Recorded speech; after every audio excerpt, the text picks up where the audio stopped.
Yo, what's up, everybody? Coming to you from North Carolina in a hotel room. Starry background is gone by request. Going through some athlete files, and this video is for those of you relatively new to training, and especially those of you that maybe found this sport later in life. That is a very common thing in the States. But I've been talking to an athlete he does huge rides. He is still, in my mind, a very relative newbie. He has not hit 50,000 miles of training yet. He's been really getting after it for about 2.5, 3 years with me. And before that, doing some other like online programs and like structure. But these have, Leadville, huge 100 to 200 mile gravel rides.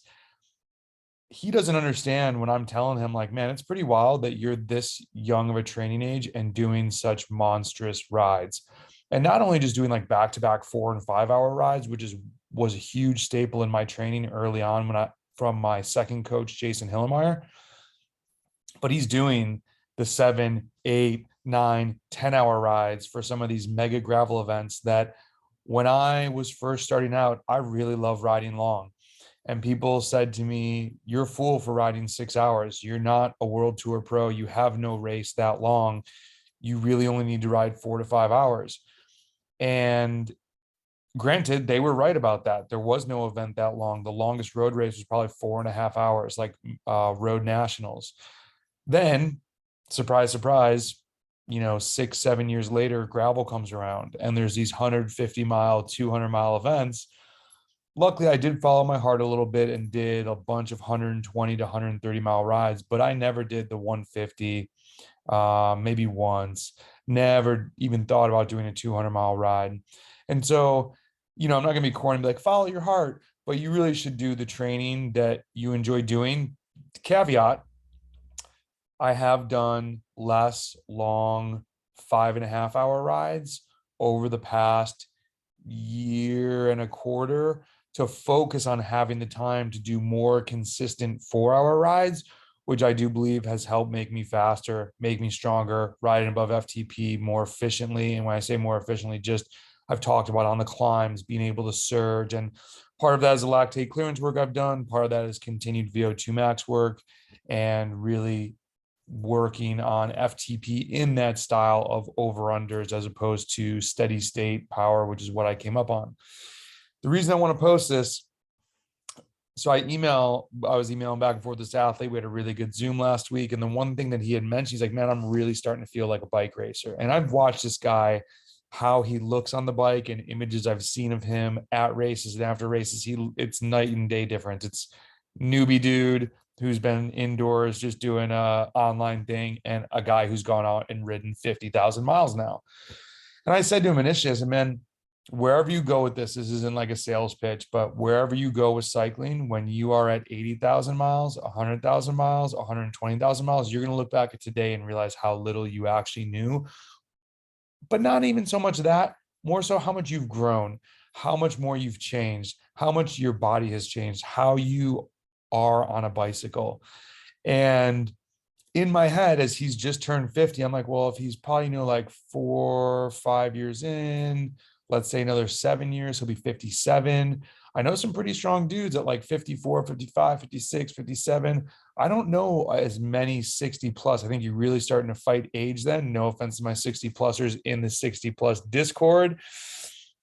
But it was funny. And I relate to this in the first group ride that I did coming back from COVID in Rochester. I felt okay and was thinking, I just wanted to ride hard that day and got off the front at one point and ended up being chased by a young kid who I think is like, he's in his 20s. He's probably, I think he's a cat 4 or cat 3, somebody said, but he's a strong kid. And I didn't know who else was with him, but it was Eric Grimm from Rochester, who's like an OG dude, I think, but just been in endurance sports for a long time. Maybe I could totally be wrong about that. This kid and Eric, I could not shake them. There are some long stretches where I maybe got 30 seconds away, 30 seconds out of sight, but I wasn't out of sight. There's some long straightaways and the finish is fast. So I'm like, man, I got to try like just stay on the gas as much as I can. Couldn't do it. I stayed away, but they were at the finish line very soon after me. And somebody came up to me after, was like, yo, did they catch you? And I was like, nah, I stayed away, but it was definitely closer than I would have liked. And someone said, Eric's been putting in the work. He's as fast as I've ever seen him. And so as I was emailing this out, that I looked up, I'm like, oh, this guy's an OG. Who is, Eric's a super strong rider. Those guys motivate me. That someone 17 years older than me can still be hauling ass down the road. And so I looked it up. Eric's 57. So shout out to Eric. And it was a perfect thing that I included in the email to the athlete, like, yo, this guy is hustling, man. He's out there putting in the work. Wherever you go in your cycling journey, don't stop doing it. So I hope this motivates you. If you're 37 and you found cycling and you're like focused on what all the, American pros are doing and all these people who are already Cat 1, and like, just keep paving your path, keep freaking going. In 10 years, you're only going to be 47. And I'm going to tell you right now, 45 plus is a beast of a master's category, 50 plus beast of a master's category. There are so many cycling adventures that you can go on, whether you go through racing or without racing. Just keep getting better. When you are I'm going to keep saying this, when you are 3 years into training, you are still a newbie baby. And that is not a diss. That is just reality. And I'm saying that to my former self, because when I was 3 years in, I thought I knew some things.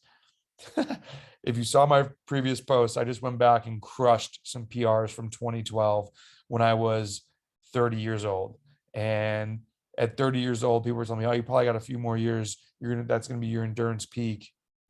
Training age matters more than our real numerical age, chronological age, whatever we want to call it.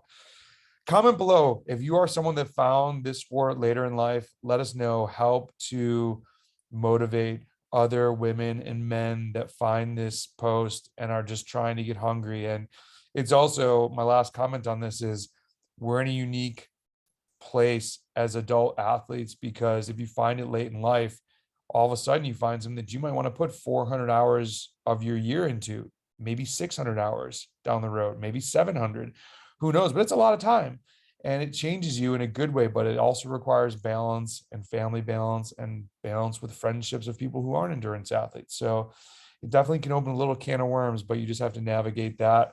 And it's one thing I've continually had to do before when I was selling medical devices.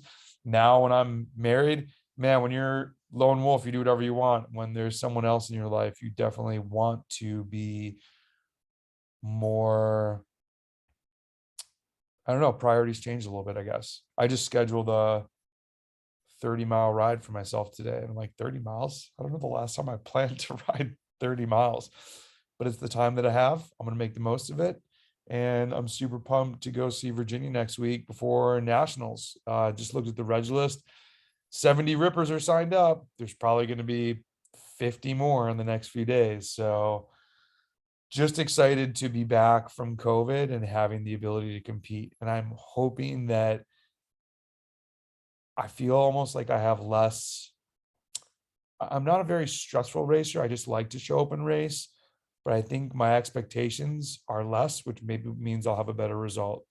I don't know, but Velo Brew is definitely coming to surprise some people. So talk to you in a week.